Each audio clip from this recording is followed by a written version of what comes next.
नमस्कार, मैं किरमेश। नीतीश सरकार में आप सुरक्षित हैं तो अपने आप को भाग्यशाली समझिए। आप तो पटना के वीआईपी इलाके में भी अपराधी खुलेआम फायरिंग करने लगे हैं। पटना का एक पोलो रोड इलाका, उसमें एक नंबर आवास नेता प्रतिपक्ष तेजस्वी प्रसाद यादव के लिए आवंटित है और उस आवास के बाहर 19 जून को अपराधियों ने फायरिंग की और उसी पोलो रोड में स्वास्थ्य मंत्री मंगल पांडे का आवास है, ग्रामीण कार्य मंत्री अशोक चौधरी का आवास है, समाज कल्याण मंत्री मदन सहनी का आवास है, कई मंत्रियों का आवास है, कई आईएएस हैं, विकास आयुक्त प्रत्यय अमृत का आवास है और बिहार के कहा जाए आला अधिकारी और मंत्री, आधे दर्जन से अधिक मंत्री उस पोलो रोड में रहते हैं। उसी पोलो रोड के बाहर 19 जून को अपराधियों ने फायरिंग कर दी। नेता प्रतिपक्ष तेजस्वी प्रसाद यादव ने इसको लेकर नीतीश सरकार पर तीखा प्रहार किया है। उन्होंने कहा कि पटना का कोई इलाका अब सुरक्षित नहीं है। अब नेता प्रतिपक्ष के सरकारी आवास के आगे भी फायरिंग होने लगी है और यह आवास हाई पटना एयरपोर्ट के आसपास है और मुख्यमंत्री का निवास भी तेजस्वी के आवास से 1 किलोमीटर की दूरी पर है। तो आप कह सकते हैं कि यह इलाका भी अब सुरक्षित नहीं है। हालांकि पिछले दिनों अपर पुलिस महानिदेशक कुंदन कृष्णन ने स्वीकार किया था राज्य में हत्या के मामले बढ़ी है। जहां 2024 में प्रत्येक महीने हत्या के 232 मामले हो रहे थे, तो 2025 में बढ़कर 235 मामले हो गए हैं। उसी दौरान राजद सुप्रीमो लालू प्रसाद यादव ने एक ट्वीट किया था। उन्होंने अपने ट्वीट में कहा था कि नीतीश सरकार के कार्यकाल में 65,000 लोगों की हत्या हुई और सरकारी आंकड़ा भी वही बता रहा है। हाल ही में सरकार अपनी आंकड़ा भी अपराध के नहीं जारी कर रही है और इसको लेकर भी सवाल उठने लगे हैं। अब नेता प्रतिपक्ष के सरकारी आवास के आगे भी फायरिंग हो गई है और इससे सरकार के इकबाल का भी पता चलता है। कहा जाता है कि बिहार पुलिस प्रशासन 3 भागों में बटा हुआ है, पर पुलिस नहीं है, टोटल प्रशासन ही 3 भागों में बटा हुआ है। कुछ जेडीयू की तरफ देख रहा है, कुछ प्रतिपक्ष की ओर जो हमारी सरकार आ रही है और कुछ भाजपा के लोगों से गाइड हो रहे हैं। इस तरह की चर्चा है। 3 जगह पदाधिकारी बटे हैं। भ्रष्टाचार चरम पर है, लूट खसोट मची हुई है और जिस तरह डीएसपी के ऊपर शराब के धंधा कराने का आरोप लग रहे हैं, सरकार ने भी अब स्वीकार किया है कि हमारे सीईओ 500 से ज्यादा सीईओ अंचलाधिकारी भ्रष्टाचार में लिप्त है। कल ही राजस्व एवं भूमि सुधार मंत्री संजय श्रावगी ने समीक्षा की थी। उन्होंने 500 से ज्यादा सीईओ को भ्रष्ट पाया। विभाग ने कहा इतने पर कार्रवाई किए, 100 से ज्यादा की पेंशन कटौती की गई है, किसी को दंड दिया गया है, किसी को चेतावनी दी गई है। मामला सैकड़ों में 500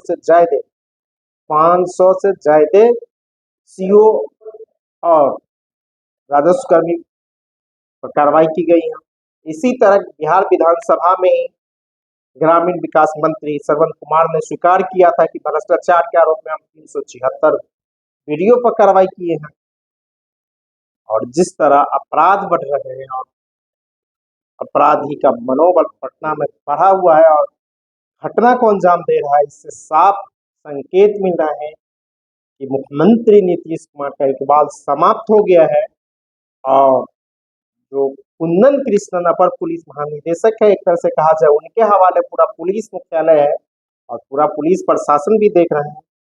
और हाल ही में कई जिलों के एसपी बदले गए हैं, डीएसपी बदले गए हैं और चुनाव को ध्यान में रखकर सरकार पदाधिकारियों की पोस्टिंग कर रहे हैं। पटना के सीनियर एसपी भी 7 महीने के अंदर हटा दिए गए हैं और इसके बाद भी अपराध नहीं रुक रहा है।